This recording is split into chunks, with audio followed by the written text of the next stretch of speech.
Сайн бацгаана уу үзэгчдээ. Гөөгөө эмэн энэ удаад Америкийн нэгдсэн улсын их сургуулиудад тэнцээд одоо магистрийн зэрэгээр суралцахаар болсон Баяр Цэлмэг нартай холбогдоод байна. Баяр Цэлмэг хоёр Америкийн ихтэй сургуульд суралцахад хэрхэн бэлтгэх, мэргэжлээ хэрхэн сонгох, суралцах өргөдлөө яаж чих гэх мэтчлээ олон зөвлөгөө өгөхөр бэлдсэн байгаа. Сайн бацгаана уу? Сайн байна уу? Харин. За, юуны өмнө бас үзэгчдэд өөртөө танилцуулахгүй юу? За, намайг Төвшин Жаргалын Баяр гэдэг. Би санхүүгийн их сургуулийг бизнес удирдлагын санхүү хэмжээний чиглэлээр төгсөөд тэгээд банкнд ажиллаж байгаа мэргэжлийн чиглэлд өөрчлөлт хийгээд боловсролын салбарт англи хэлний багшаар ажиллаж байгаа. Тэгээд хэдтэй боловсролын технологи буюу educational technology гэсэн сэдвээр чиглэлээр мастерын зэрэгтэй сургуулж байгаа.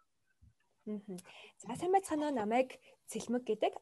Би бол Монгол Улсын их сургуулийн олон улсын харилцааг төгсөөд одоо бас англи хэлний багшаар ажиллаж байгаа. Тэгээд ирээдүйдээ боловсролын сэтгэл судлал гэдэг чиглэлээр сурахаар төлөвлөж байгаа. Хоёртон байгаа.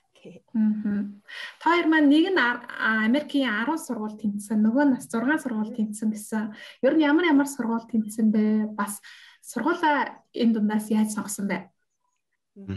За, би тэгэхээр 10 сургууль аплайдаад нарууланд тэнцсэн. Тэгээд ер нь биеийн хүмүүсийн мэддгээс нь хэлэх юм бол Columbia University, тэгээд Нью-Йоркийн сургууль буюу NYU гэж хүмүүс их мэддэг. За, тэгээд Wisconsin мужи, North Carolina мужи ингээд тийм ер нь хүмүүсийн ихэнх мэддэг гэвэл тийм сургуулиудад тэнцсэн байгаа. Тэгээд Boston College гэдэг их сургуульд явахаар шийдсэн. За, миний хувьд бол би нийтдээ 6 сургууль өргөдлөө явуулсан. Вашингтоны их сургууль, Вандербилтийн их сургууль, Виржиниагийн их сургууль гэх мэт 6 сургууль байгаа. Тэгээд яг эцсийн үр дүндээ бол Вашингтоны их сургуулийг сонгосон. Тэгээд тэр нь бол яагаад сонгосон бэ гэвэл нэг илүү том сургууль, дээрээс нь илүү нэр хүндтэй. Тэгээд гол нь хөтөлбөр нь их чанартай. Яг миний сонирхож байсан чиглэлийн хичээлүүд их орсон учраас тэр сургуулийг сонгосон байгаа. Би болохоор сургуулаа сонгохдоо тийм яг төлбөрийн нөхцөл тэглэг за тэгээ хамгийн гол нь яг хөтөлбөр надад бусаасаа хамгийн их таалагдчихсэн. Тэгээ суралцах орчин гэдэг олон хүчин зүйлийг би харгалзуулж үзэж байгаад сонгосон байгаа. Ерөн зөвөр нөгөө залуус тэгдэрчтэй гадагшаа сургуульд явъя гэхээр IELTS, TOEFL ч юм уу бэлтжүүл ер нь болчихноо гэж боддог. Тэгэхээр ер нь гадагшаа сургуульд явахаар одоо бодож зорж байгаа залуус, хүүхд залуус ер нь бэлтгэл ажиллаа юунаас эхэлэх юм? Тэр талаар зөвлөгөө өгөхгүй юу? За хэрэг ер нь сургууль гадагшаа сурах гэсэн бодол одоо зорилго байгаа бол тийм ээ. Нэгт ер нь бол хамгийн чухал зүйл бол судалгаа, төлөвлөгөө, зорилго гэж хэлнэ. Нэгт зорилго байгаа тохиолдолд за энэ чиглэлээр хаана яаж сурах уу гэдэг хүний нэг дотроос нь хүлхэх нэг өдөө хүч байгаад идэг. За түүний дараа юу вэ гэхээр судалгаа яагаад чухал вэ гэхээр ер нь чинь судалгаа гэхэл ганцхан сургууль биш тийм ээ. Сургууль, тэтгэлэг, хөтөлбөр тэгээ буцаад ер нь энэ чиглэлээр төгсчөөд хаана ажиж болох вэ, цалин хэд байх вэ гэхэд ер нь судлах юм бол дуусахгүй. Судалгаагаа илүү их хийх тусмаа илүү их боломж гарч ирдэг. Тэгэхээр судалгаагаа ер нь цагийн тулах биш, аль болох эртнээс одоо жишээлбэл би одоо магадгүй дараагийн 9 сард явъя гэж төлөвлөж байгаа болвол одоо эхэлж гисэн байх. Яг ямар сургууль байдгийг. Одоо бид нар Америкийн ихтэй сургууль гэхээр Harvard, Stanford, Columbia гэдэг дуусчих юм уу 4-5 мянган их сургууль байдаг. Тэгээ чанаараа хоорондоо өрсөлдөг маш олон сургууль байдаг. Тэгэхээр яг маш олон сургууль байнгут чинь алийг нь сонгохоо мэдэхгүй учраас нэлээд судалж явах хэвээр би нийцэх үү, тэнцэж чадах уу гэдгийг гаргаж ирдэг. Түүний дараа яг төлөвлөгөө үнэхээр чухал байдаг. Одоо магадгүй миний англи хэлний төвшин тийм сайн биш байгаад IELTS-ийг одоо өгөх боломжгүй тийм ээ хэсэгтэй. Тийм байгаа тохиолдолд магадгүй би энэ намар явах бол угаасаа боломжгүй. Тэгэхээр яг тийм зохистой төлөвлөгөө аягүй чухал байдаг. За би одоо төвшин ийм гэхээр англи хэл ингэж байгаа сургуулаа судлаад хизээн аплайдаад тэдэнд явхад яг болох юм байна гэдэг хугацааны төлөвлөгөө. Тэрэн дээр тохирсон судалгаа тэгээ зорилго маш чухал. IELTS, TOEFL бол яг үнэ хэлэхэд би одоо Америк тийм ээ. За гадны ихтэй сургууль, гадны оронд би англи хэл академик орчинд суралцахад хангалттай төвшөнтэй шүү гэдгийг батлахад төдий зүйл. Тиймээс яг суралцахын хувьд гэх юм бол тэрээс гадна маш олон зүйл байдаг. Ер нь нэг залуучууд дээр мэрэгчлээ яаж сонгох вэ? Ямар хөтөлбөрөөр сурах вэ гэдгээ бас яг ингэ сонгож шийдэж чаддгүй. Тэгэхээр ер нь яг өөрийнхөө юунд дуртай, цаашид юугаар суралцвал амжилт олох вэ? Цаашид ер нь ямар мэрэгжил ирээдүйтэй вэ гэдгээ бас яаж мэдэх вэ? Тэр бол миний бодлоор хүмүүс яг сайн судалгаа хийгээсээ болоод жахаа алдаа гаргадаг. Ихэнх хүмүүс яг магистрийн сурах ч юм уу эсвэл Америкт сурах гэхээр нэг юм эдийн засаг, MBA гэх мэт айгүй тийм ерөнхий мэргэжил сонгох хандлагатай байдаг. Гэхдээ миний судалсаар бол илүү сурах гэж байгаа мэргэжил нь нарийн байх тусмаа нөгөө хүнд нь яг нөгөө нэг илүү нарийн мэдээллийг олж аавна тийм ээ, илүү нарийн чадваруудыг олж аавна гэдэг нь их давуу тал болдог. Дээрээс нь нөгөө нэг хүн чинь яг дотроо яг юу гэсэж байгаагаа уул нь мэдчихдэг юм байна л да. Гэхдээ тэрийг нөгөө нэг сайн сонсохгүй хүмүүсийн үгэнд ороод за нэггээр сурч идөө гэл нэг юм айгу өнгөцхөн шийдвэр гаргаад байдаг. Гэхдээ тэрний оронд ер нь бакалаврч бай, магистрч бай, их сургууль сурах гэж байгаа бол яг ингээд өөрөө өөртөө маш сайн ярилцаад өөрийгөө маш сайн уудалж үзэх хэрэгтэй. Би яг жинхнээсээ юунд дуртай, миний зан төлөв яг юунд тохирч байгаа. Би энүүгээр сурах юм бол миний мэргэжлийн хүрээнд амжилт олох боломж байгаа юу гэдгээ өөрөө маш сайн судалгаа хийгээд тэр чиглэлийн хүмүүстэй ярьж үзээд, уулзаж үзээд тэр чиглэлтэй холбоотой дадлага хийж үздэг ч юм уу. Ямар нэгэн байдлаар биеэрээ болон сэтгэлээрээ мэдэрчээд сонголтоо хийх юм бол илүү зөв сонголт болдог. Тэгээ мэргэжлийн үг гэх юм бол хөтөлбөрийнхөө судалгааг одоо ч маш сайн хэрэгтэй. Одоо би жишээлбэл одоо боловсролын технологийн гуудаа бүх сургуулиудыг адилхан байдаггүй. Миний тэнцэн 10 сургуулийн бараг хөтөлбөр болгоно хоорондоо маш том ялгаатай. Тэгэхээр яг ерөнхий нэг мэргэжил авчаад сургууль болгон дээр адилхан байдаг гэвэл үгүй. Тэгэхээр яг тэрэн дээр бүр мэдээлэл байдаг. Одоо жишээлбэл манай төгсөгчнөр төгсчөөд хаана ажилладаг вэ? Бараг хэдэнд одоо долларын цалинтай ажилладаг вэ? Тийм ээ, ямар чиглэлээр байдгүй гэдэг тэр бүх мэдээлэл байждаг. Тэгээд яг хөтөлбөрийн талаар юу сурах уу, яаж сурах уу гэдэг хүртэл тайлбар байждаг болохоор тэрийг уншаад яг надад тохирох юм байна, болох юм байна гэдэг чиглэлээ олж авч иж тэрэндээ apply хийх хэрэгтэй шүү. Цэлмигийн хувьд ер нь мэргэжлээ яаж сонгосон бэ? Миний хувьд бол би чинь өөрөө бас бакалаврын чиглэлээ айгу өөр чиглэлээр сурж байсан олон улсын харилцаа гэдэг. Тэгээд эхний 1-2 жил бол яг үнэндээ тэрэндээ их хайрцагтай баригдсан л да. Хүн би олон улсын харилцаатай холбоотой чиглэлээр сурах хэрэгтэй байна. За би энтэй холбоотой чиглэлээр ажиллах хэрэгтэй байна гэсэн хайрцаг байсан. Гэхдээ яг сүүлийн үед ингээ өөрийгөө айгу олон таньж мэдээд ингээ өөртөө ярилцах тасам би ч яг уг хүндээ уулна. Тийм сэтгэл зүйд суурьтай айгу сэтгэл зүй сонирхолтой хүн байсан юм байна штэ. Тэгвэл одоо миний хийж байгаа ажилтай ямар хуу байдлаар холбогдож болох вэ гэдэг тэр хоёрын хоорондын уялдаа холбоог нь их хайж үзсэн баггүй. Тэгсэн чи яг бүр хамгийн сонирхолтой нь сэтгэл судлалд суурилсан боловсрол гэдэг тэнд чиглэл байдаг байсан. Тэгээд яг хүний сэтгэл зүйн онцлог дээр ингээ гоё боловсролын аргуудыг яаж оруулж болох уу, яаж боловсролын системийг шинжлэх үү гэдэг тийм гоё мэдлэгийг олоод тэгээд за яг л энэ миний хийх ёстой зүйл юм байна гэдгээ баттай олж мэдчихсэн. За одоо аппликейшн бөглөөд явуулахад мэдээж нөгөө IELTS TOEFL-ийн оноо шаардлагатай болно. Энээс гадна бас grade юу лээ зөндөө олон шалгалт байгаа шүү дээ. Тэгэхээр за IELTS TOEFL гэдэг үндсэн энэ шалгалтанд ер нь яаж бэлдэх юм? Ер нь юун дээр анхаарах вэ гэдэг талаар яриа тий. За нөгөө IELTS TOEFL дээр хүмүүс бол бэлтгэхдээ гаргадаг нийтлэг алдаа юу байдаг вэ гэвэл шууд өөрийнхөө үндсэн англи хэлний төвшингөө сайжруулахгүй шууд нөгөө IELTS TOEFL-ийн техникээ бэлдээд тэгээд нөгөө IELTS-ийн өнгөт яг нэг 5.5 ч юм уу 5 оноо гэдэг нэг юм тодорхой төвшин очиж гаццдаг байхгүй юу. Тэгэхээр яг үүндээ нөгөө тактик бол хамгийн сүүлийн шатны асуудал байх хэвээр. Эхлээд бид нэр яг өдөр тутамдаа нөгөө хэлээ илүү сайн ярилцаж нөгөө хэлээ өдөр тутамдаа ашигладаг байж үндсэн хэрэглэн сайжирчингууд дараа нь хамгийн сүүлд нь 1 сарын хугацаанд тактика бэлээд ороход бол илүү өндөр оноо 6.5 7.5 гэх мэтчлэн өндөр оноо авах бүрэн боломжтой байдаг байхгүй. Тэгэхээр IELTS TOEFL аль алинд нь 4 хэсэг байдаг. Сонсох, унших, бичих, ярих гэсэн 4 хэсэг байгаа. За сонсох хэсэг бол ерөөсөө 100% төвлөрлийн асуудал ярьдаг. Тэгэхээр бүгдээрээ анхаарлаа маш сайн төвлөрүүлж сураад тэгээд яг өөрийнхөө юу сонсох гэж байгаа вэ гэдгийг маш сайн төвлөрж сонсох юм бол илүү өндөр оноо авах боломжтой. Харин унших хэсэг бол ерөөсөө цагийн менежментийн асуудал байхгүй. Тэгээд та яг ингээд нийтдээ 60 минут дотор 3 сэдв уншин. Тэр 3 сэдвийн хугацаанд нийтдээ 42 асуултанд хариулна. Тэгээд тэндээ хэдэн одоо яаж өөрийнхөө цагаа зохицуулах вэ гэдгийг бас бодох хэрэгтэй. За 3 дугаарх нь бичих буюу writing хэсэг бас л нөгөө цагийн менежмент маш чухал. Дээрээс нь бас өөрийнх нь нөгөө бичгийн бүтэц байгаа шүү дээ. Эсэний бүтэц байгаа. Тэгэхээр тэр бүтцээ айгуу сайн мэдснийхаа дараа за яг 60 минут дотор би нийтдээ 250 150 нийтдээ 400 үгтэй эсэ бичих хэрэгтэй байна. За тэрэн дээр нь би хэрэг хугацаа алин дээр нь зарцуулах уу, ямар үг хэлхийг оруулах уу гэх мэтчлэн бүх тактикууд нь бэлэн байж байгаа.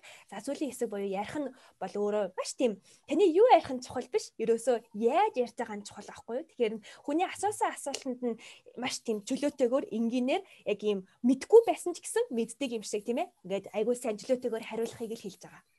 Тэгэхээр эхлээд хамгийн түрүүнд нь бол ангийнхаа ерөнхий суурийг сайжруулаарай гэж зөвлөе.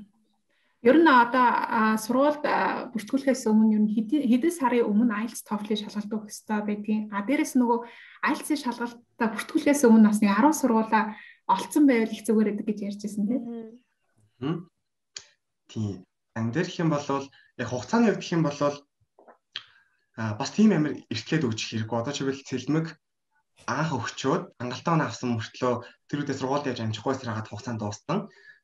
Тэгэхээр яг хугацааны үед оновчтой одоо жишээлбэл сургуульд apply хийхлээс ядаж нэг 3 сарын өмнө ч юм уу дундчаар 2 сарын ч өмнө юм уу тийм байхад болдог. Тэгээд тэрнээс өмнө яг мэрэгжил бөгөөд сургуулийнхаа судалгаа хийчихсэн байвал IELTS яг анх өгөхөд бол 5 ажлын газраас байж бол ажлын газар ямар нэгэн байгууллага болон сургууль руу үнэгүй өөрийнхөө оноог явуулах боломжтой байдаг. Харин тэрний дараагаар IELTS оноог гарчих юм бол тэрний дараа нэг газар руу явуулахад 15,000 төгрөг байна. Тэр нь IELTS аль болох тийм биш юм аа гэхэд ядаж нэг яг apply хийхээс 2-3 сарын өмнө өгөөд хангалттай оноог авсан байвал яг сургуульд apply хүртлээр бусад материалаа бэлдээд өгөхөд л болдог. Application бөглөхөд ер нь юунээр анхаарах вэ? Application зарцуулдаг төлбөр гэх мэт талаар ярихгүй юу? Яа, application бөглөхөд анхаарах юм бол ер нь зарим нэг сургууль хөтөлбөрөөс бол нэг шаарддаг ганц нэг өөр байдаг. Гэхдээ нийтлэхээр юм бол биднээс яг шаарддаг зүйл application авч байгаа зорилго бол бидний яг цаана хинбэ, ямар чадвартай хүн бэ гэдгийг л харах гэдэг.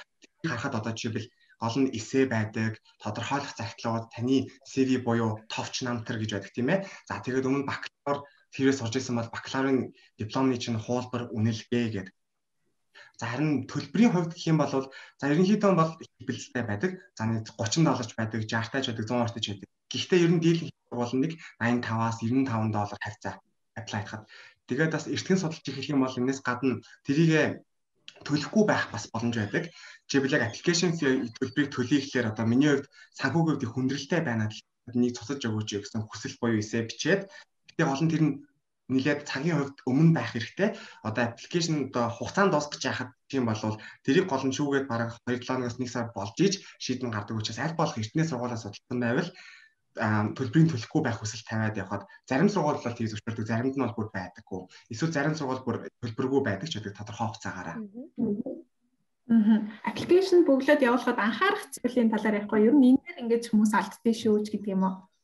Тэгэхээр яг шаардлагатай зүйлийг маш сайн харах судлах хэрэгтэй. Одоо жишээлбэл зарим нэг мэргэжил гэх юм бол яг writing sample гэж бичсэн байдаг. Өөрөөр хэлбэл биднээс англи дээр бичижсэн хуудсын шаардлага бол янз бүр гэдэг 5 хуудас 10, 25, 20 хуудас гэдэг. Англиэр бичижсэн нийтлэл за тийм дипломын ажил дээр байж болдог. Тэгэхээр яг хэрвээ өмнө яг гадаадад суралцж байгаагүй англи дээр бичсэн судалгааны ажил нийтлэл дээр байхгүй бол writing sample дээр бол би тэнцэхгүй гэсэн үг. Тэгэхээр яг одоо би яг аппликейшнийг бүрдүүлэхэд шаардлагатай материал бүртгүүлийг нь маш дэлгэрэнгүй хөтөлж гаргаж ирчээд би нийцэж гинүү гэдгийг аль болох ихтгэл харсан байх хэрэгтэй. Тэгэхээр ер нь тэрнээ дотор ирсэн байх юм бол сургуульд апплайдны төлөвлөлөөд яваад идэг. Цагийн тул яг апплайд гэсэн чинь бидээ одоо ягаад шаардлагатай нийцэхэргүй байдаг тийм гарч ирдэг ч юм уу те. За тийм түүнээс гадна бас зарим сургуулиуд дээрээ дипломын аюулс анхаарах хэрэгтэй байдаг. За диплом дээр яадаг вэ гэхээр тодорхой сургуулиуд л бид нэр өөрсдөө зүгээр сканерцсан хувилбарыг PDF болгоод явуулахыг зөвшөөрдөг. За харин том 90 ихэвчлэн анзаархад томоохон сургуулиуд дандаа дипломын үнэлгээ гэдэг зүйл хийлгэсэн байхыг шаарддаг. Тэр нь бол одоо ялангуяа Америк, Канадаас өөр оронд бакалаврын түвшинд одоо суралцж исэн болвол тэрийг чинь дипломынх нь одоо хичээл дүнгийг нь Америк өөрсдийнхөө систем рүү тооцоож оруулдаг. Тэрийг нь төлбөрөөр хийдэг олон улсын боловсролын байгууллага байдаг. Тэр бас их хугацаа шаарддаг. Тэгэхээр тэрнээс болж аппликейшныхаа хугацаанаас хоцрох ер нь дэмий байдаг. Тэр хэрвээ тийм их юм байх юм бол хугацаа нэлээд ихнээс хараад тэр бол баг 2 сарын өмнөөс хөөсөлдөж эхэлж ийж амждаг. Яг л би Монголоос баахан бүрдүүлчихэд битээр явуулдаг. Одоо яг DHL-ээр ч юм уу явуулдаг. Тэнгууд нөгөө байгууллага хүлээж авчиж тэрийг нь үнэлнэ гэж бараг 1 сар болдог. Тэгээд сургуулиуд руу очтлоо төлсөн төлбөрөөс хамаарат 1-ээс 7, 14 хүртэл хоног шаарддаг. Тэгэхээр тэрэн дээр тэрнээс болоод хүсчихсэн сургуультай хоцорчулаас онцгүй тийм ээ. Тэгэхээр яг аппликейшны хувьд гэх юм бол шаардлагатай нийтлэг зүйлс нь өмнө дурдсанчлан гэхдээ яг сургууль хөтөлбөр тус бүр дээрээ шаардах зүйлийнхэн бүх жагсаалтын дэлгэрэнгүй гаргаж ирчихэд би яг тэнцэх юм байна, нийцэх юм байна, хүн байна гэдгийг харах хэрэгтэй гэсэн үг. аппликейшнээ одоо бүрдүүлэх материалын донд эссе гэж байгаа. Эссе бичгээд ер нь анхаарах зүйлсийн талаар ярихгүй юу? Бас тэтгэлэг тэнцэхэд бас ямар эссе байвал одоо илүү тэнцэх магадлал өндөр юм болоо. За, эссе гэхэлэр бид нар нэг юм анх эссегийн гутал нэг юм яаж бичих одоо бод эхний үгээж тавьж мэдэхгүй ингээл гацдаг да. Тэгэхээр ер нь эссег одоо харах үнцг нь юу гэхэл бид нар бичиж байхдаа тийм зүгээр л өөрийнхөө бодлоо бичих биш. Унших хүний өнцгөөс нь харах хэрэгтэй. Одоо миний эссег унших хүмүүс л бол намайг сургууль тэнцвүүлэх үгүй юу гэдэг шийдэх хүмүүс байгаа. Тэгэхээр тэр хүмүүс ямар өнцгөөс нь харуул би таалагдах уу гэдэг тэрийг аягүй сайн харах. Эссе гэхэлэр ер нь бол таны нэрийн онц болно. За би 10 сургуульд яг тэнцэхэд нэг ч ярилцлаганд ороогүй байхгүй. Яг нэг одоо аппликейшны дараа ярилцлага авдаг шүү дээ. Нэг ч ярилцлаганд ороогүй. Яг л эссе бол миний өмнөх ярилцлага байхгүй. Би өөрийгөө илэрхийлж байгаа боломж гэсэн үг. Тэгэхээр сургуулийнхаа эссенийхэн шаардлагыг харах хэрэгтэй. Одоо жишээлбэл зарим сургуулийнх нь эссений шаардлага нь 500 хүнтэй гэдэг. 500 хүнтэй бол бараг юм бич чадчихгүй. Яг гол юм бичил. За тэгтэл зарим нэг сургууль нь 1500 хүнтэй эссе гэж байсан. Тэрэн дээр бол би нэлээд их дэлгэрүүлэх боломж гарч ирнэ. Тэгээ эссе гэдэг хамгийн гол нь ойлгох нь тэр зүгээр эхний ээлжинд яг шууд бичгтээ төгс бичнэ гэж угаасаа байхгүй. Тэгэхээр яг сургуулиудад эссенээсээ гадна тэр одоо манай хөтөлбөрт элсхийг барьж байгаа оюутнууд нь ийм байгаас гэсэн шаардлага байдаг байхгүй юу? Өөрөөр хэлбэл тухайн хөтөлбөрөөрөө бид нэр ирээдүйд ийм боловсон хүчнийг бэлдъя гэсэн зорилго байдаг. Тэрэнд нь та өөрийгөө уялдуулах хэрэгтэй. Хэрвээ одоо тухайн хөтөлбөр нь илүү тийм инновацлог, манлайлагч хүмүүсийг одоо төрүүлэх зорилготой байдаг бол та өөрийгөө мэргэжилтэйг холбохоос гадна өөрийнхөө илүү тийм шинэлэг юмыг хэрэглэхийлсэн бас манлайлагч чадварыг гаргасан байлаа бичдэг ч юм уу. Тийм байлаар уялдуулах хэрэгтэй байдаг. Тэгээ эсэн дээр ер нь бол таныг уншаад энэ хүн чинь ийм хүн байсан юм байна, ингэжсэн юм байна. Ямар сони ийм байдлаар ийм үйл хийсэн байж. Хөөх энэ шилжилт нь өстой гоё юм биш үү? Ямар гоё зориг бай. Өстой боож өгдөггүй мундаг авъя. Яг л ингээд нэг юм кино үзэхэд бид нэр трейлер үзэл нэг юм догдолж байгаа бол голд нь орж байгаа бол дуусан гот ямар гоё кино байваа гэдэг. Тэрнтэй адилхан ингээд уншиж байгаа хүнийг уйдаа харахгүй, уншингууд сонирхлон татаал хөөх энэ чинь ийм зарим нэг хүндээ Монгол улс гэж мэдэхгүй хүмүүс ч байгаа штэ. Тэгэхээр хөөх Монгол улс гэж ийм байд юм байна. Хөөх ийм амьдралд ячаад ийм гоё шийдвэр гаргацсан юм байна. Болж шүү. Яг тийм мэдрэмж өгтлөн. Тэгээд ер нь бол шууд төгс бичин гэж байхгүй. Ер нь эсээг аль болох эртхэн биччихээд олон дахин засан сайжруулах тусмаа чанартай эсэ гаргадаг. Тэгээд эсэн дээр нэг нийтлэг гаргадаг алдаа нэг эсээгээ биччихэл бүх сургууль явуулна гэж бодчихдаг. Цэлмэгээр анх бүр тэгэж бодож исэн. Тэгэнгүүт яг үнэндээ сургууль бүрийн эсэ маш өрөөсөн. Тэгээд эсэн дээрээ бас нэг анхаарах юм нь сургууль хөтөлбөрөөр оруулж ирэх хэрэгтэй. Одоо жишээлбэл би яг энэ чиглэлээр одоо мэрэгшгэд надад энэ хичээлийг таалагдчихна. Энэ хичээл нь яг л миний одоо тэр зорилготой хүрэхэд хэлэхэд болж байна. За тэгээ болоог би бүр судалгааны ажлаа энэ багшийн одоо хийжсэн энэ судалгааны ажлыг хамтарч хиймээр байна гэдэг. Өөрөөр хэлбэл би хөтөлбөр сургуулаа судалсан гэдгийг маш сайн харуулдаг гэсэн үг.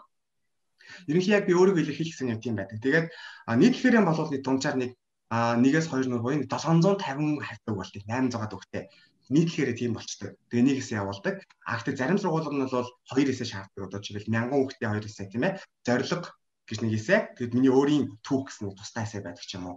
Тэр ер нь бол зөвхөн сургууль хөтөлбөрөөс хамаарат янз бүр байж болдог. За харин тэтгэлгээр гэх юм бол сайн судлал ийм байгаа.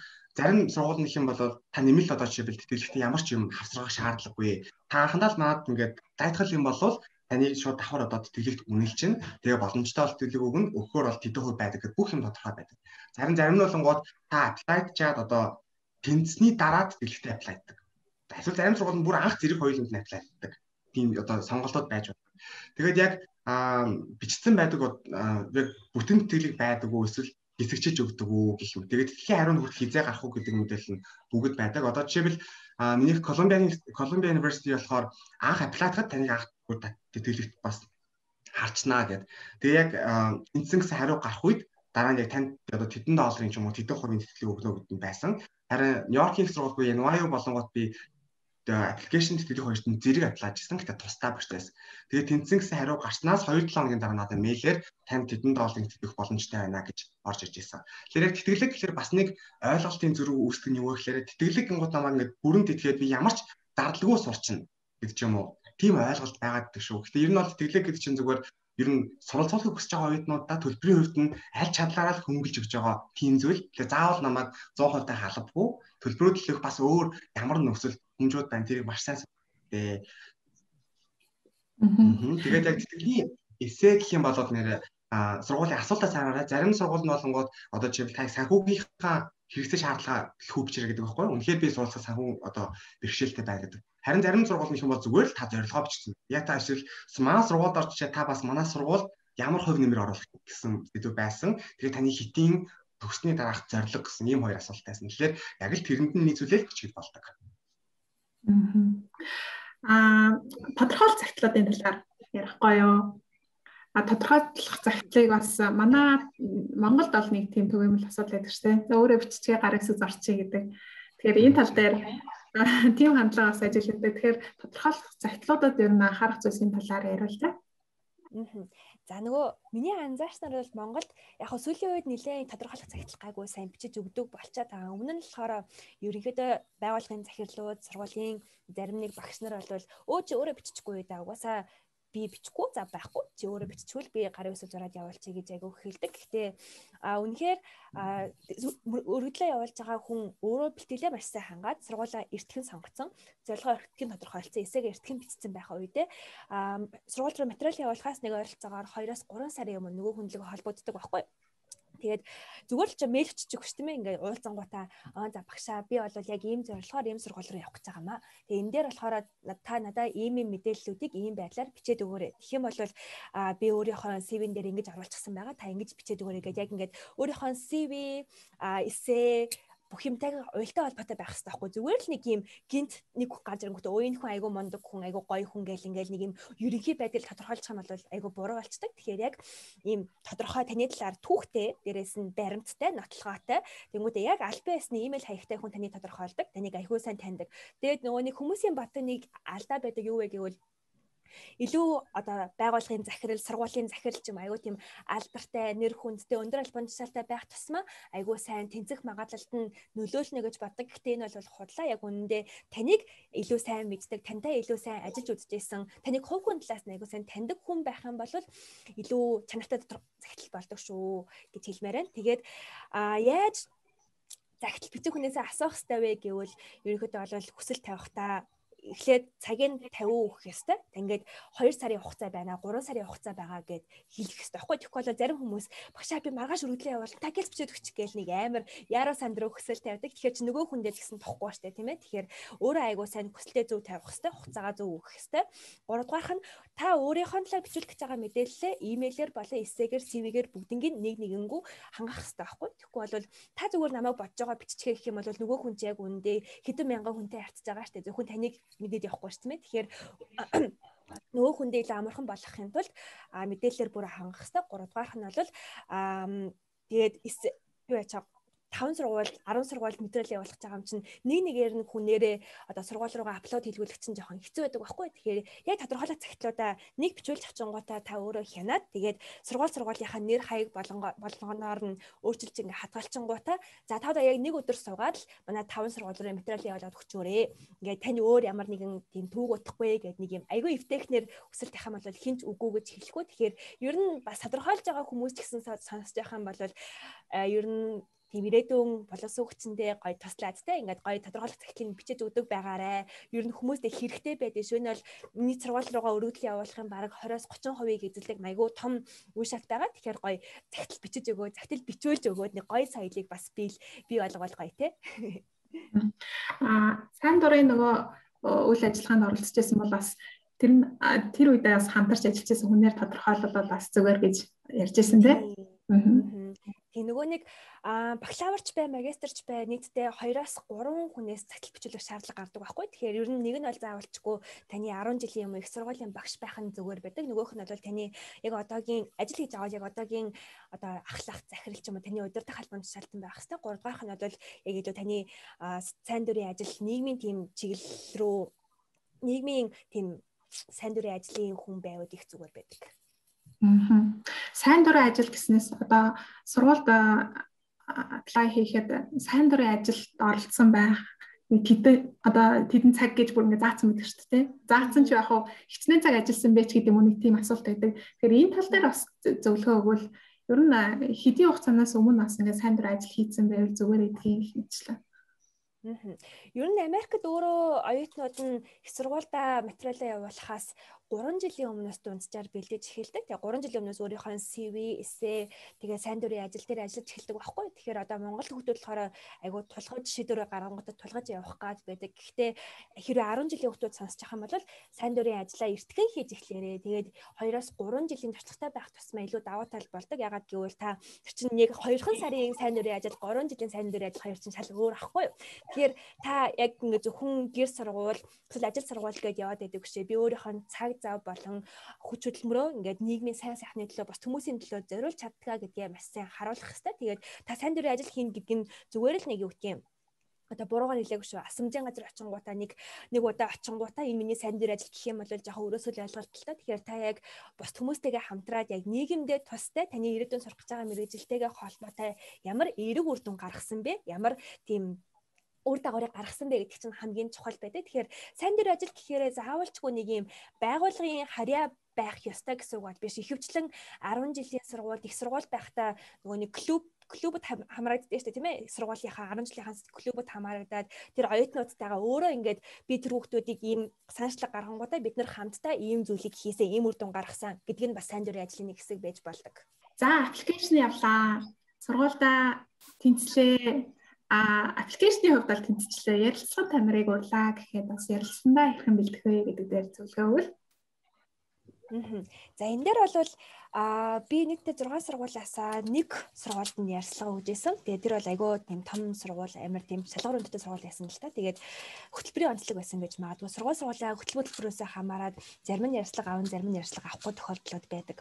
Тэгэхээр би нэг сургуульд материал явуулсан чинь 7 хоногийн дараа имэйл ирсэн байхгүй юу? Та ярилцлага өгөөрэй. Тэгээд тантай ингээ ярилцмаар байна. Гэт өндрөө линк явуулсан. Тэгээд хугацаагаа зоогоод дахиад 7 хоногийн дараа нөгөө хүнтэйгээ уулзсан. Тэгээд би ярилцлага орохоосоо өмнө нэлээд бэлтгэл хийсэн л дээ. Яг ингээд сургуулийн тийм тэнцхийн тулд ордог өгдөг ярилцлагууд нь яг юу байдгийг, асуултууд нь яг юу байдгийг, нийтлэг ямархуу байдлаар хайрлал зүгээр байдаг вэ гэсэн зөвлөмжийн бичлэгүүдийг бас зөндөө үзсэн. Тэгээд яг өөрөө үндсэн асуултуудаа өөрөө хариулаад тэгээд эхлээ бичиж байгаа байхгүй. Тэнгүүтээ дараа нь өөрийгөө бичлэг хийж үтсэн. Тэгээд яг би яг эндээ зөв эвтэйхэн хариулж чадж гин үгүй юу? Яг үнэн зөв хариулж чадж гин үгүй юу? Тэр чинь гол нь ярилцлага бол ихэвчлэн таны тодорхойлогдсон CV, эссен дээр байгаа мэдээллүүдийг чинь илүү гүнзгийрүүл асуудаг тийм ээ. Одоо яг та ийм туршлагатай гэж юм. Энэ дээр яг юу гэж бодож байна вэ гэх мэтчлэн таны өөрөө ч сэтгэлийг их асуух тохиолдлууд байдаг. Тэгээд ер нь таны зорилготой холбоотой асуултуудыг их асуудаг байхгүй юу? Тэгээд ярилцлагандаа орохгүй би бүр амар сандраал яана одоо яаж орно гэж бүр бөө юм болсон. Тэгж жагаад баяртай хамтдаа бит хоёр би бинийгээ асуулт суугаад хариулаад ингээд бэлдсэн байхгүй. Тэгээд тэр бас нэлээд нэмэр болж исэн. Тэгэхээр хэрэг ярилцлаганд орохоор бол заавалчгүй цуг бэлдэх тийм танаас ярилцлага авчих асуулт асуух тийм хүн байвал бас их зүгээр байдаг шүү ядчил. Нөгөө сандрал нь арай багасдаг. Тэгээд би ч нэг сургуульд ярилцлага өгөөд анхандаа нилээн бүр нэг юм зүгээр заавал шууд өөрийгөө танилцуул гэл амар хатуу ярилцлага болох болов гэсэн чинь айгүй гоё ярилцлага байсан. Тэгээд гэл эхлээд өөрийгөө амар танилцуулаад амар тийм мундаг хүн байсан бохгүй. Тэгээд өөрийгөө айгүйх танилцуулаад тэгээд надаас ингээд айгүй зөөл асуултыг асуусан. Таны эсэн дээр чи ийм байсан байна. Танийхаа талаар ингээд дэлгэрэнгүй яриад өгнө гэх мэтчлэн. Тэгээд тэнгуут нь би амар тайвшрангуудаа яг л зөвөр өөрийнхоороо ярьсан чинь их сайн үр дүн гараад тэгээд тэр сургуульдаа тэнцэжсэн байгаа. Тэгэхээр ярилцсан дээр анхаарах хэвээр 3 зүйл байдаг. Нэг нь юу вэ гэвэл нэгдүгээр бэлтгэл сайн байх хэрэгтэй буюу таны яг юу ярих гэдэг байгаа нь тодорхой байх хэрэгтэй. Хоёрдугаарт нь та өөрийнхоороо байх хэрэгтэй. Ерөөсөө тийм албаны байгаа л те. Ерөөсөө нэг юм өөр хүний дүр тавиад авах шаардлага байхгүй. Зөвхөн аль болох өөрийнхоороо чөлөөтэй байх тусмаа сайн. Гуравдугаарт нь болохоор та ярилцлагын төгсгөл нөгөө сургуулиасаа асуух асуултыг бас бэлдсэн байх хэрэгтэй. Энэ гурыг хангацсан байхад ер нь ярилцлага гайгүй те. Ер нь ярилцлаган дээр ямар хөө төлөвийн асуултууд ирдэг бол ямар асуултуудад ер нь бэлдэжсэн бэ? За тэр бол эхлээд хамгийн түрүүнд зорилготой холбоотой үүдийн хамгийн ихний асуудал бол нэрээ өөрийгөө танилцуулна гэдэг асуулт байдаг. Яг өөрийнхөө талаар гоё товч буу тодорхой час хийсэн мэдээллийг танилцуулж чаддаг тийм асуултуудыг хариултуудыг бэлдсэн байх хэвээр. Хоёрдугаарх нь болохоор ирээдүйн зорилгын талаар дэлгэрэнгүй хариулж чаддаг байх хэвээр.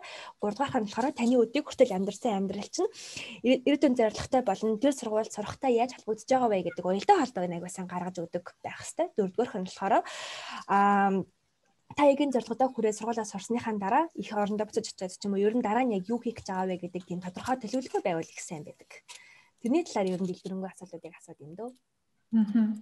Баяраас бас нэг эвгүй асуултууд асууж ирсэн гэдэг нэг ярьж ирсэн тий. Тэр талаар ярихгүй юу? За тэр болохоор нэг юу байсан юм аа. Одоо тэгвэл бид нэг сургуульд apply хийж байгаа болцсон. Тэр нь болохоор Johns Hopkins University гэдэг байгаа. Тэр ангаах бөгөөд боловсролын чиглэлээр нэлээд толгой зохиох сургууль байхгүй юу? За тэнцээний гой хөтөлбөр олцоод яг тэрнээр аппликейшн бүх юм маш тодорхой байсан. Тэгэхээр би яг аппликейхаас өмнө англи хэл сургалтанд орох байсан байхгүй юу? Тэгэхээр би яг англиэр хэр ярьж чаддаг гэдгийг харуулахын тулд хэдэн форум бөглөөд цаг тоолоод ярьсан дорсон. Тэгээ би болохоор бодсон байсан чинь баг Монголын цагаар өглөөний 4 цагт боллоо ярьсан. Аюу ш болж ирсэн. Тэгээ яг нэлээд юм бэлдэм үү гэж бодож ирсэн аа. Хамгийн гол чиг англиний шалгалтсан байхгүй. Таны англиг гэж шалгах.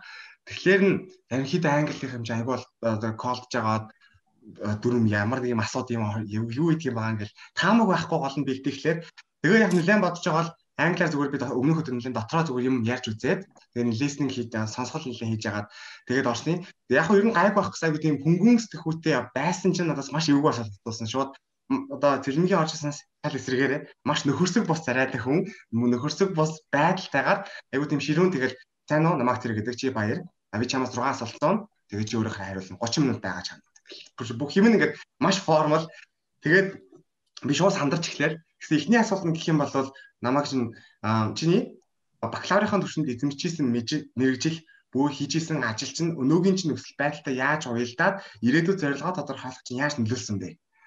Бараг асуултаа сонсож байхдаа асуултаа мартчихваа. Тийм асуулт орж ирэл.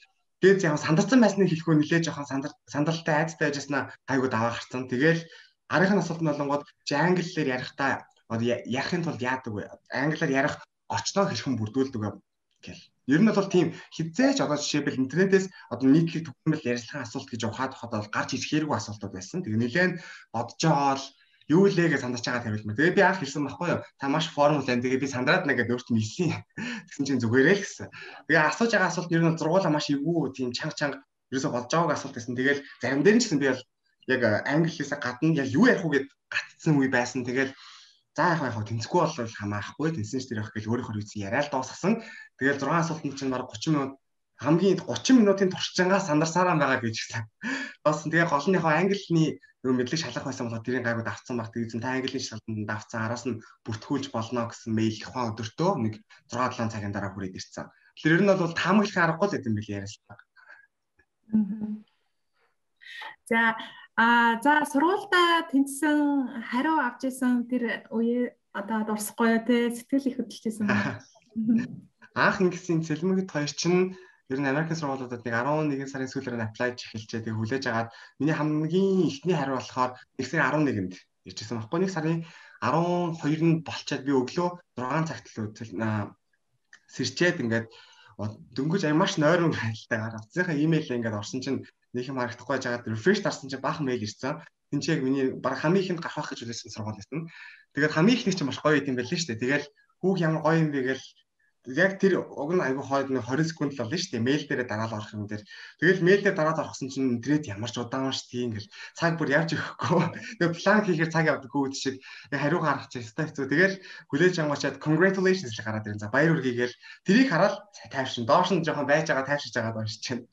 Тэгээд сургуулийн хариу хийж байгаа байдууд нь янз бүрээр ер нь бол зарим сургуулиуд мэйлээр ирчдэг байхгүй зүгээр мэйлээр ингээд сайнууд тэнцсэн шүү гэдэг юм тийм ээ. Зарим болгоод таны нөгөө одоо бид нэр сургууль апдейт ангууд нэг юм портал дээр өөрийн профайлтай болчихдог байхгүй. Таны профайл дээр чинь ингээд нэг апдейт өөрчлөлт орсон шүү гэдэг чинь. Тэгээд тэрийг нь ирчээд орон ортлол бол маш амар. Тэгээд миний дараагийн хамгийн сандарч ирсэн зүйл Колумбиа байсан. Би бол Колумбиад ер нь тэнцэн гэж бодоагүй нэг нь л ер нь Америкт apply хийж байгаа юм чи мөрөөдж ирсэн сургуульд apply-ад үзье гэж бодоод apply-цсан. Тэгсэн чинь хамгийн гол нь би Колумбиад тэр яг нэг дипломын үнэлгээ хийдэг газараас л би хоцорсон байхгүй юу? Хэд хоног биш. Ер нь бол цагтаа амжихаар байсан чинь тухайн газрын хариуцлага гүйцэтгэлслээр миний очих мэтэл буруу үндэ очиод би 2-7 хоног хүлээгдсэн. Тэгээд за угаасаа тэнцэхгүй ч ах магадлал тэгээ бүр хоцорсон юм чинь тэнцлээч гэсэндээ нэг бүр сүүлд хариу ирэх байх гэсэн чинь маш хурдан цагаантай хариу ирсэн гээд яг өглөөс ирээд би бүр хизээч бодоогүй байсан сургуулиас хүрээд ирсэн. Тэгээд яг Колумбиа гэдгийг хараад би бүр дахин хараад нэрээ мөн байна гээд тэгээд яг тэндээс халаад Колумбиа амчин зүртэйгээр харъя гэд компьютер асаагаа 5 минут болж байгаа юм чинь бараг 5 минутанд дээрсгээд өөрийгөө сандрах чинь гоё юм байна. Яг тэр мэдрэмжийг ингээ удаан мэдэрмээр тэгж яагаад Колумбиа амчин одоо тэнцээгүй байлгүй дээ гэж бодоод гэл дарсан чинь уншижсэн шууд нэг шаар буудсан юм шиг бахан гэл өнгийн юм болоод гараад ирсэн. Тэрний дараа юу лээ гэж харсан congratulations гэл тэр мөч өстөө үнээр гоё юм лээ. Ер нь нэг юм за угаасаа чинь худлаа угаас амар өндөр юм чинь юуц чи гэсэн сургуулаа тэнцчихээр бол өөх ер нь тийм амар биш бас боломжтой л гэдэг юм гэсэн мэдрэмж их төрж исэн. Миний бодлохоор нийтдээ 6 сургуулиас хариу авах гэж чинь бас нэлээд удаан хүлээсэн. Тэгээд түрүүний ярилцлага өгсөн сургууль чинь бол миний хамгийн тийм хүсэмжэд хамгийн мөрөөдлийн сургууль байсан баггүй. Тэгээд Америкт боловсрлороо бараг номер 1 2 3 таа ордог тий. Тэгээд ингээд айгүй шалгаар өндөртэй acceptance rate нь бараг 9% байсан баха. Тэгээд тэр сургуульд угаасаа тэнцэхгүй гэсэн хүлээлт байгаа штэ. За би арай тэнцэхгүй байлгүй дээ гэсэн хүлээлттэй. Тэгсэн чинь бас л яг нэг өглөөс ирсэн чинь имэйл ирсэн. Тэгэл угаасаа тэрнээс өмнө ингээл өдөр болгон имэйл ярьцгаа шинжэнгөө ингээл харцж байгаа штэ. Тэгээд нэг өглөөс ирсэн чинь имэйл ирц хагас сайны өглөө. Тэгэл яасан болоо гэл. Тэгэл ингээл ороод харсан чи яг ингээд тэнцсэн гэсэн хариу нэрсэн байсан. Тэгээ би тухайн үед ягаад ч бүр гинт амарсаа сүлээд бүр ингээ уйлцсан. Тэгэл ганцаараа байхад 5 минут уйлж байгаа гинт тайвшрангуудаа за ашгүй тэнцчихлээ. Тэр их гоё мэдрэмж байдаг. Тэгээ тэрнээс хаашаа болохоор нөгөө сургуулиудынхаа хариуг бас нэлээд удаан хүлээсэн. Тэгэл нийтдээ яг сургуулаа сонгохын тулд сургуулиас хариугаа авч иж дараа нь ингээд сонгох шаардлага гарна шүү дээ тийм ээ. Тэгэхээр ингээд хүлээгээл байгаа л байдаг. Тэгэл аюу удаан хүлээх шаардлага гарна. Бараг 2-3 сар болгож байгаа сургууль байдаг тийм. За сургууль тэнцлээ мэдээж одоо төлбөрийн асуудал гарч ирнэ тий. Төлбөрийн хөнгөлөлт авах тэтгэлийн талаар бас зөвлөгөөхгүй юу? Тэгэхээр юу арах хэрэгтэй одоо тийм мэдээлэл байдаг одоо жишээлбэл яг сургуулиар оронгууд ер нь бол төлбөрийн задрахаа гэж байдаг байхгүй юу? Тэндээс сургуулийн төлбөр, байр, хоол одоо тээвэр гэдэг нэлээд хэд болдгоо гэдээ бүх задраар нэрчдэг. Тэгээд тэрийг нь харчаа төлбөрөө ер нь оюутнууд нь яаж төлдөг вэ гэсэн мэдээлэл зарим дээр нь байдаг, заримаас нь шууд мэйлийн асуучвал зүгээр байдаг байхгүй юу? За би ч биэлээ Джонс Хопкинсгийн их сургуульд одоо applied-аг урьдчилгааны хэм бол над би ярилцаж үзсэн чинь манайх ерөөсөө ч тэтгэлэг олгодоггүй байгаа шүү. Заавал төлбөр өөрөө төлдөг гэд тодорхойлоод өгсөн. Тийм гууд нь би байлаа. Тэгээд ер нь бол харах юм бол төлбөр төлөх боломжууд гэсэн хэсэг угаасаа байдаг. Тэгээ харангууд ер нь дотор маш олон төрөл за зөвхөн тэтгэлгээ татахгүй тийм ээ. Тэтгэлгээс гадна бас fellowship гэдэг байхгүй юу? За тэгээд зээл гэж байдаг. Яг сургуулийн одоо гадны байгууллагуудын зээл гэж байдаг. За тэгээд нөгөө сургуульдаа багшийн туслах ч юм уу тийм туслахын ажилд орох байдлаар хөнгөлж болдог. Жишээ зарим сургуулиуд тэгдэг байхгүй юу? Би тийм 7 хоногтоо 13-аас дээш цаг 13-14 цагаас дээш цаг ажилд орчих юм бол тэрнийхээ стипендийг авахаас гадна сургуулийн төлбөр тийг болчтой. Бүр тийм сургууль байсан. Миний тэнцэн сургуулиар. Тэгэхээр ер нь бол янз бүр байж болдог. Тэгээд зээлх юм бол бас шууд гадны оюутнууд барьцаа хөрөнгө шаардахгүйгээр харахгүйгээр зөв ерөнхийдөө яг тийм хамтрагч болсон сургуулиудаа зээл болгодог байгууллагууд байдаг. Тэгэхээр тэдний зээл бол маш процессын хувьд бол маш амархан, энгийн. Бүх юм нь ойлгомжтой. Тэгээ хэдэн долларыг би авч болох уу? Дараа нь төгсчөөс сарын туршид хэдэн долларын зээл төлөх үү гэдэг боломжууд нь бүх юм дэлгэрэнгүй байж байдаг. Хэрвээ танд бас одоо Америкт ч юм уу амьдардаг ногоон карттай таны батлан дааж чадах уу зээл авах хүн байвал тэр хүмүүсээрээ дамжуулаад одоо Америкийн ямар ч банкнаас зээл авч болно. Том City банк гэдэг эндээс бүгднгээс нь гол нь тэр ногоон карттай хүн байвал зээл авахаар айгүй хүүн бага гэдэг байхгүй юу? Нөгөө одоо олон улсын оюутнууд олгодог зээлээсээ илүүтэйгээр бага байдаг. Би одоо жишээлбэл яг зээл авч явж байгаа 50,000 долларын зээл авахар болсон. Тэгээд тэр болохоор ерөнхийдөө хүүн бол жоохон өндөр. Гэхдээ зээлийг төлөх нөхцөл нь айгүй боломжийн. Сурж байхад би зөвхөн хүүгээ төлчөөд төгсчөөд 6 сарын дараанаас би бүхэлдэн 10 жилийн турш зээл авах төлж байна. Тэгэхээр ер нь бол ингээд зээл авах би яг одоо сурах боломжоо олж авч байгаа гэдгийг зээлийнхэн төлж байгаа үнэтэйгээ хавтуулах юм бол би мэдээж хэрэг зээл аваад явсан хамгийн зөв сонголт баригдсан. Тэгэхээр яг сургууль нь яг одоо жишээлбэл assistant chief гэж ярьдаг туслахын ажилд орохоор л хөнгөлдөг гэсэн үг биш. Зарим нь хөнгөлдөгчгүй сургууль байдаг. Хөнгөлөлтөө зүгээр тодорхой юм байдаг. Одоо жишээлбэл таны ажилд орох юм бол танаас 10 кредитийн төлбөрийг хөнгөж өгнө гэдэг ч юм уу. Тэр нь бол яг сургууль гэсэн юм байхгүй. Хийж байгаа ажил бүрээсээ хамаарат янз бүр байдаг. Тэгээ стипендийн мэдээлэл бүх юм байдаг байхгүй юу? Тэр ерөнхий зарлаа тооцчихгоотаа яг би бас хувьяасаа хэдийг гаргаж болох уу, хэдийг зээлэх үү? За тэтгэлэг авсан бол тэрийг хасаад бүх сургууль дээр тооцоо гаргасан дараа тань санхүүгийн нөхцөлийн хувьд хамгийн тохиромжтой сургууль бол тодорхойлж гараад. Зарим нэг сургууль дээр бол ягаад ч үнэхээр одоо Колумбия их сургууль би яг нуулгүй хэлэхэд ер нь бол маш өндөр төлбөртэй. Ягаад гэвэл миний хөтөлбөр 2.5 жилийн буюу нийт 60 кредит хөтөлбөрөөс. Тэгээд кредитийн тоогоор бодогддог болохоор тэгээд Колумбия ч яг Нью-Йорк хотод байдаг.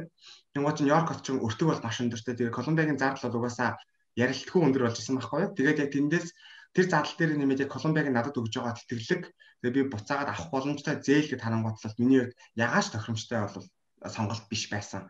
Техник байдлаар санхүү бол яалч суралцаад бараг номер 1 2-т орох том хүчин зүйл байдаг. Тэгэхээр яг төлбөрөө яаж төлдөг вэ гэдэгт судалгаа хийх юм бол хүмүүс би ингэж одоо төлбөрөө төлж ийсэн, би болохоор ингэж шийдэжсэн гэдэг зүйлийг бол нэлээд ярьж өгдөг.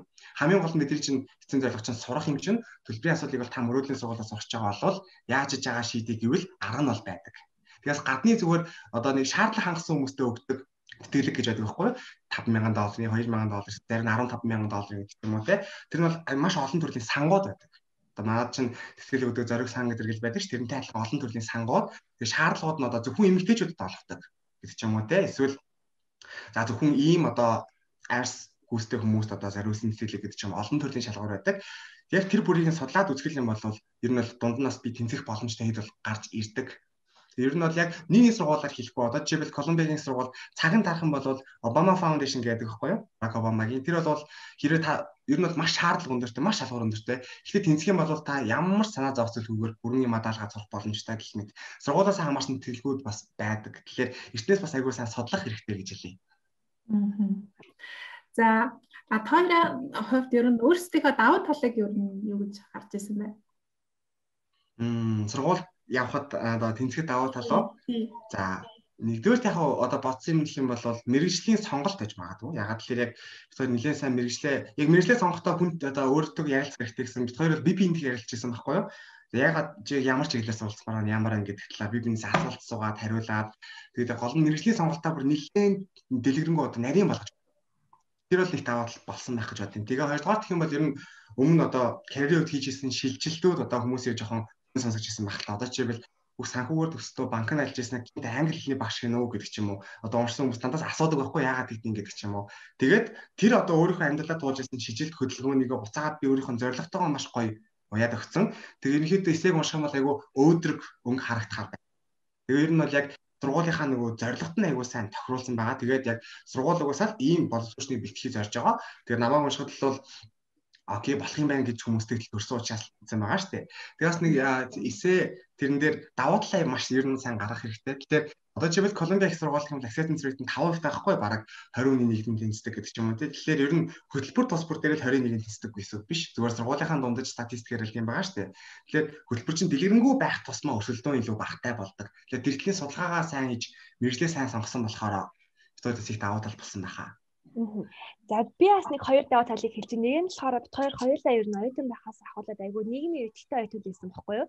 Зөндөө олон төрлийн бас байгууллаа тий янз бүрийн арга хэмжээ зохион байгуулж ирсэн, төсөл хэрэгжүүлж ирсэн, эерэг үр дүн гаргаж ирсэн гэдэг айгүй тийм нийгмийн эрх сайтай байсан. Тэрийг айгүй олон жилийн турш ингээ өргөжүүлсэн учраас бас тэр нь нэг юм зөвхөн өөрсдийгөө боддог биш хүмүүсийн төлөө бас ингээ ихтэй чаддаг хүмүүс юм байна гэдгийг харуулж байгаа. За хоёрдугаарт нь болохоор бид хоёрын эсрэн дээр их тодорхой харагддаг. Юу вэ гэвэл тодорхой нэгэн асуудал байгааг олж харангуйтай тэр асуудлыг бид хоёр шийднэ гэдэг тийм одоо өсөлт эрмэлзлээ айгүйх харуулсан байхгүй. Тэгэхээр ерөөсөө ингээд энэ сургууль сурснараа би өөрөө баян болоод би айгүй мундаг болоод би ингэ гэсэн өнцгөөс ерөөсөө бичээгүй. Бид хоёр аюу тийм би энийг сурчингуудаа энэ асуудлыг шийдээд энэ дээрээ би ийм ирээдүг авчираад би одоо юу гэдэг Монголын бол тасралт иймэрхүү хувь нэмрээ оруулна гэх нэг юм тодорхой зорилго тодорхой асуудлыг шийдэх тэр нэгэн төлөвлөгөөгөө харуулсан учраас бас нэлээд тэнцэх магадлал нь өндөр болсон байх гэж бодож байна. За, хоёрын хувьд бас Америкт суралцах боломж гэдэг хуудсыг ажиллуулж байгаа. Яг энэ хуудасаараа ер нь зөндөө олон зөвлөгөө өгж байгаа шүү дээ. Тэр энэ талаараа ярихгүй юу? За, ер нь ингэсэн юм аа. Цэлмэг цааш анх сургууль аппликатаас ер нь алж сонсон юм их байгаа шүү дээ. Тэгэл хүн таг нь одоо тулгын эсвэл би чиглэлтэй дипломын үнэлгээдийг мэдэхгүй явсаар байгаа нэг сургуулиас баг хоцронгаа алдсан гэдэг ч юм уу те. Тэгэхээр ер нь бол Америк сурвалжын гуудыг зөвхөн IELTS зүгөөд болчихдог зүйл биш. Ер нь одоо бидний бодохгүй санаанд орохгүй шаталхмууд их байдаг байхгүй юу? Тэгэл нэг юм бодоагүй таавал нэг тийм ядаргаатай үйл хийх хэрэгтэй болно. Одоо нотариат ороод ингэн тэгэл онгоцны одоо онгоцоор шуудангаар явуулангууд нэмэлт төлбөр гарна гэдэг ч юм уу. Ерөөсө бодоагүй юм гараад ирсэн. Тэгэл хэрвээ өмнө нэлээд судалсан ч гэсэндээ гараадсан. Тэгэхээр гол зорилго бол хоёр ер нь өөртөө бас багш хийжсэн болохоор хүмүүс ямар нэгэн тодорхой байдлаар аюу хэрэгтэй мэдээлэл өгөхийг бодоод тэгээд хоёулаа угаасаа эхнээсээ хол бүгдийн дуусна туулаад детальтай нарийн одоо ширээнгүү бүгдийг мэдж байгаа учраас энийгээ контентлоход тийм үнэтэй биш тийм 20-30 мянган төгрөгөнд л энэ хүмүүс одоо үдсэн хүмүүст хангалттай хэрэгцээтэй мэдлэгээ аваад гол нь хоёулынхаа алдчихсан эсвэл алдсан байгаа алдааг гаргахгүйгээр судалгаа сайн хийгээд бас цагаа товчлох боломжтой тийм зүйл хийл та гэсэн одоо анх санаа гарсанс байж ийм сургалтын пэйжийг хөтлөө явж байгаа. Тийм. Тэгээ сая хоёр бол эхний ээлжийн сургалтаа аваад манай хүмүүс бол төгссөн байгаа. Тэгээд бүгдээрээ болоод их сэтгэл өндөртэй байсан. Тэгээд өмнө нь ерөөс сонсож байгаагүй их нарийн дэлгэрэнгүй мэдээллүүдийг авсан гэсэн сэтгэл сайтай байсан. Тэгээд 5 сарын 24-өөс нэрээ дахиад шинэ нийслэлдээ зарлж байгаа. Тэгээд шинээр хамрагдах хүмүүс байвал бас бүртгүүлэх боломжтой байгаа шүү. Тэгээ бид хоёр ер нь бас нэг пэйжийн хөтлөлөөр зорилго нь ер нь ирээдүйд хиттэй бид хоёр нэг консалтинг чиглэлээр бас ажиллая гэж боддог байхгүй юу. Тэгээ чиглэлээрээ ч гэсэн одоос холоо хүмүүс зөвлөгөөгөө чадхаараа ер нь хүмүүс одоо яаж зөвлөгөөгөл юугаар хөрвүүлээ зүгээрээ ингээд бас туршлага хөрөмтлүүлж байгаа гэж хэлэхэд айгүй болно. Тэгээ хүмүүс айгүй их хандж байгаа, их зөндөө юм асууж байгаа. Тэр нь ч гэсэн бид хоёрт айгүй яг хүмүүс ч бас ийм асуудыг байна. Тэгэхээр хоёулаа цаашлаад бас энэ чиглэлээр сургууль энэ чиглэлээр контент бэлдэж гаргавал зүгээр юм байна гэл. Тэгээ анхандаа зүгээр би нэг одоо тий айгүй баш боломжгүй нэр хүмүүстэй сургалт хийх гэж бодоод гаргасан бол цаашлаад хөршин хүмүүс байж ингэж хийвэл илүү хүнд ингэж болох юм байна штэ гэсэн бас үнцэг нэлээд харагдаж эхэлж байгаа тий. Хүмүүс ерөн сонирхож байгаа хэл та. Хоёрыг англи хэл яаж сурсан бэ? Англи хэлдээ яаж тийм ундаг болсон юм бэ гэж сонирхож магадгүй тий. Тийм миний болохоор англи хэлийг би ерөөсөө сургалтын төвд сууж үзээгүй. Яг тэгээ зүгээр энгийн улсын сургууль сурдаг байсан байхгүй. Тэгээд ер нь багасаа өөрөө айгүйх кино үздэг байсан. Тэгээд хэлэндээ нэг юм өөрөө дурлж чадсан гэх юм уу. Яг ингээд нэг юм ахтайгаа зүгтээ бит хоёр айгүйх тавтдаг байсан. Хооронд ингээд аав ээж нууцаар ярьдаг ч юм уу тий.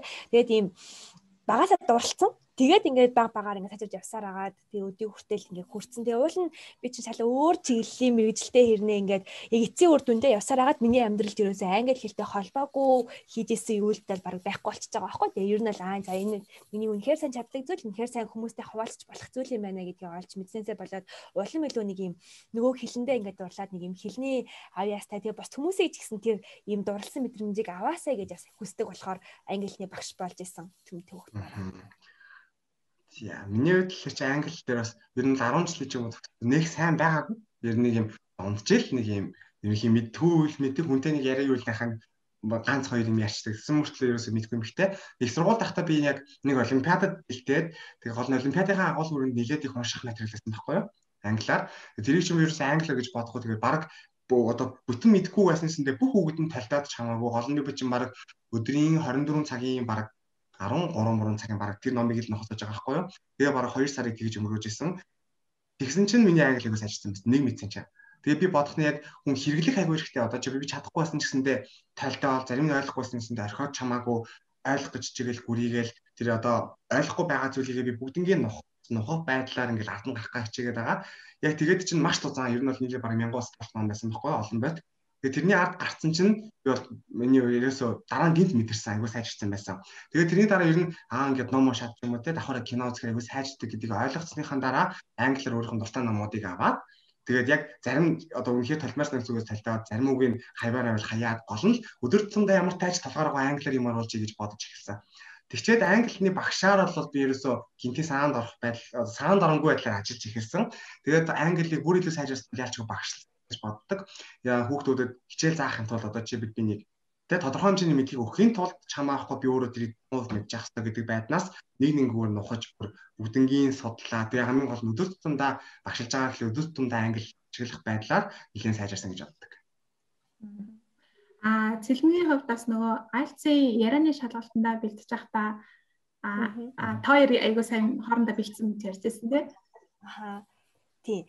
Би 3 жилийн өмнө 2019 биш 18 онд юм байна. Анх IELTS өгжсэн байхгүй. Тэр тухайд чинь банкнд ажилладаг байхдаа ажлын хажуугаар өөрөө зүгээр бэлтэж байгаа л IELTS өгжсэн. Тэгээд би тэрэн дээр нөгөө яриан дээрээ сайн бэлтээг өгөөсэй болоод амар сандраад тэгээд тухайн үед яриан дээрээ 6.5 авжсэн байхгүй. Тэгээд сая сүүлд хэдэн сарын өмнө IELTS өгөхдөө бусдад нугасаа бүгдээр сайн чадаад байгаа. Тэгээ зөвхөн яриан дээрээ би үнэн мөө авчих учраас энэ удаа дахиад мөө авчих уу гэсэн тийм айдас амир их байсан. Гэхдээ тэрэн дээр бол бит 2 сая бараг бүтэн нэг сар 2-7 хоног орчим айгуу сая яриан дээрээ бэлдсэн тийм ээ. Тэгээ яг би бинтэйгээ өдөр болгоо ярилцдаг. Тэгээ ингээд тодорхой нэг сэдв өгчөнгүүтэй за чиний талаар асуултгүй нэг юм ярих гээл ингээд би бинтэйгээ өдөр болгоо асуултсаж ингээд ярьдаг байсан. Тэгээд бас нэлээ нэг юм нээлттэй болсон юм шиг байгаа. Тэгээд бас альцын яг ярианы хашгалтандаа орсон чинь яг би төсөөлж байсан шиг амар тийм айцтай орчин байгаагүй. Ингээл амар nice хүн байсан байхгүй. Тэгэл нөгөө хүнтэйгээ би яхта за энэ угаасаа найзаа гэж бодчих гээд нэг юм амар чөлөөтэйгээр ярьж эхэлсэн байхгүй. Тэгэл амар инээгээл тэгэл ерөөсөө шалгалт өгж байгаа гэсэн мэдрэмжээ мартцсан. Тэгэл зөвхөн нөгөө хүнтэй буу халаал сууж байгаа юм шиг 15 минут ингээд ойр зүрийн яриад гэсэн чинь нэг мэдсэн чинь бүр 8.5 оноо авцсан байсан. Тэгээ би бүр тэрэндээ хийж чадаагүй. Ямар өндөр оноо авцсан гээ. За өөртөө итгэлгүй байгаа би ер нь сурч чадахгүй байхаа гэсэн тийм залуучуудад зөвлөгөөхгүй юу? Ер нь нэг юм уу гэдэг чинь таны зүгээр бодол нэг цогсыгээд орж ирж байгаа. Бодож байна гэж чинь чадна гэсэн үг нэг байдаг та. Чадах юм бол боддог гэдэг ч юм уу. Тэгэхээр ер нь бодлын үзүүр зүгээр л нэг юм гадаад суралцах гэсэн хүсэл зүгээр бодол байдаг бол та магадгүй заавал энэ жил явах гал шахалгагүй. Өөрийнхөө хувьд тийм ээ. Хэрэв бодолд орж ирнэ гэдэг чинь нэг хүсэл байгаа хгүй бас юм өгөөд нь шүү дээ. Та ямар нэгэн зүйлийг хий гэж 3 удаа бодох юм бол эргэлзэхгүйгээр хий гэдэг тийм ээ. Тэгэхээр хэрвээ зүгээр гадаадд суралцах гэсэн бодол хүсэл байдаг бол тэрийг шууд ихэж чаддгүй махад ядчих зүгээр дотроо хийгээл яваад. Тэрийг битгий унтраа. Жаахан ч гэсэн асаал явж явах хэрэгтэй. Тэр чинь яг зөв цагтаа бүр яг дүрлдэг. Би ч ер нь бол багасаа нэг Америкт суралцах юмсан гэж зүгээр яагаад гэвэл мэдгүй Америкт суралцах юмсан гэж гойс нэг даал яваалдаг байсан. Тэгэл их сургууль орохтой ч нэг гадагшаа явд юм угсаа болоод дотооддоо сурахаар болоод ингэж байгаа яг цаг нь болох үед гэдэг ч юм уу те. Одоо яг явах ёстой цаг муу юм байна гэсэн дохио ирдэг. Айгуу сонирхолтой ямар нэгэн байдлаар чамаагүй.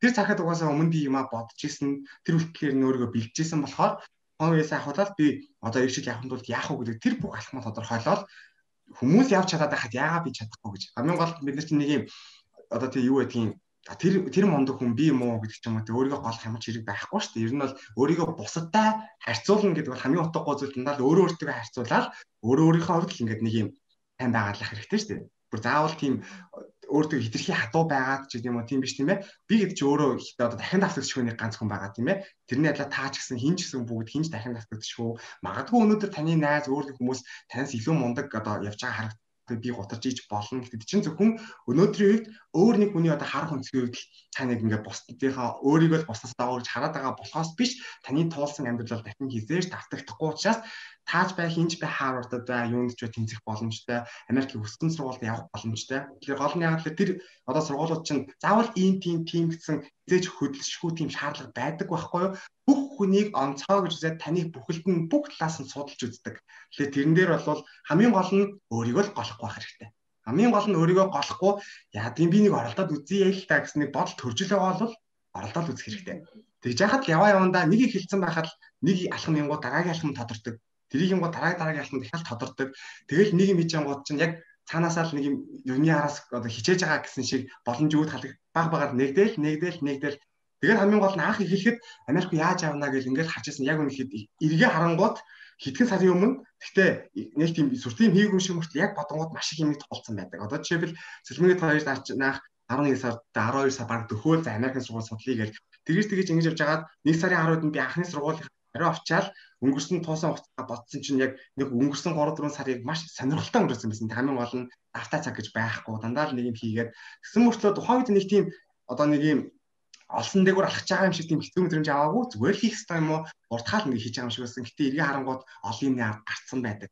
Тэгэхээр яг л өөрийгөө та бусдаас нэг дэгэж доогуур үнэлж юм уу те олох хэрэггүй зүгээр бодол байдаг бол хэрэгжүүлээд тэрний хараас яваал үзэх хэрэгтэй. Тийм миний хувьд өгөх зөвлөгөө гэвэл би чинь бас оюутан байхаас ахуулаад ер нь Америкт сорё гэсэн зорилготой байсан. Гэхдээ тэрнийхээ төлөө одоо харахад бол ийм дөрвтэй яг чанартай алхам авч байгаагүй юм шиг санагддаг. Бол ингээл зөндөө үздэг байхгүй. Гэтэ би чинь нөгөө Fulbright-д бас материал явуулж үзчихсэн. Тухайн үедээ би нэгдүгээрт бэлтгэлгүй, хоёрдугаарт цагийг нь тулгаад бараг өнгөрсөн 7 хоногт нь шууд бэлдээл тэгэл материал явуулж байсан. Тэгээд хоёрдугаартнаасаа гуравдугаартнаасаа асууж ирсэн байхгүй. Тэгэхээр би чинь анх юу гэж боддог байсан бэ гэхээр 100% тэтгэлэг олох ёстой юм байна. 100% тэтгэлэг олохгүй болондоо явах боломж байдаггүй юм байна. Би 100% тэтгэлэг олж ижил явах юм байна гэсэн нэг юм хайрцагт өөрийгөө хийсэн байсан байхгүй юу. Тэгсэн чинь яг үүндээ судлаад үзсэн чинь ер нь ягаад хүндэд зүгээр мөнгө өгөх ёстой гэж тийм ээ. Ягаад би өөрийнхөө төлөө өөрөө хичээх ёстой биш гэж бодож байгаа байхгүй юу. Тэгээд хичнээн ингээд зөндөө олон юмд ингээд фейлдээ зөндөө олон бүтлгүүцтэйсэн ч гэсэн бууж өгөөгүй, шантраагүй, тууштай явсаар л байсан.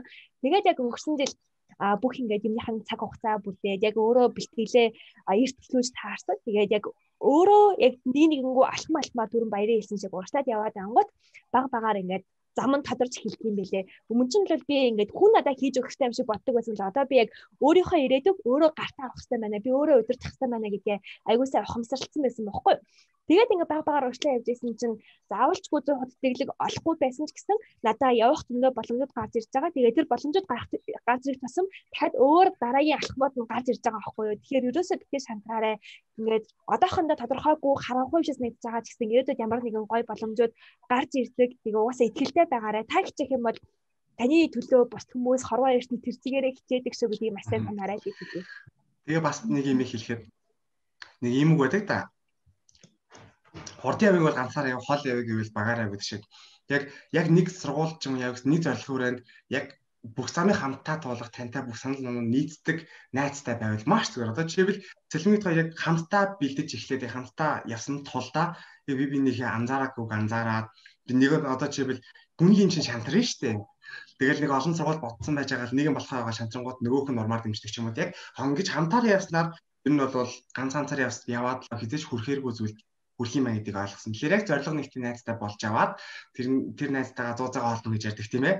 Яг л бүхний төлөө хамтаа зүтгэж яхад хоёулаа хамтаа чадаад тач үнэхээр гоё байдаг. Яг тийм хамтрагч найзтай л болж аваарай гэж хэлье. Маш их баярлалаа. Баяр. Өөр нэмж ярих юм байгаа л. Өөрч өөр гайвтай ажиллаа. За маш баярлалаа. Бас их баярлалаа. Маш их баярлалаа. Цаг цагаа зарцуулаад бас ярилцсан маш их баярлалаа. Та хоёрын зөвлөгөөг бас маш олон хүн үзэх байхаа гэж найдаж байна. За баярлалаа. Баярлалаа. Баярлалаа.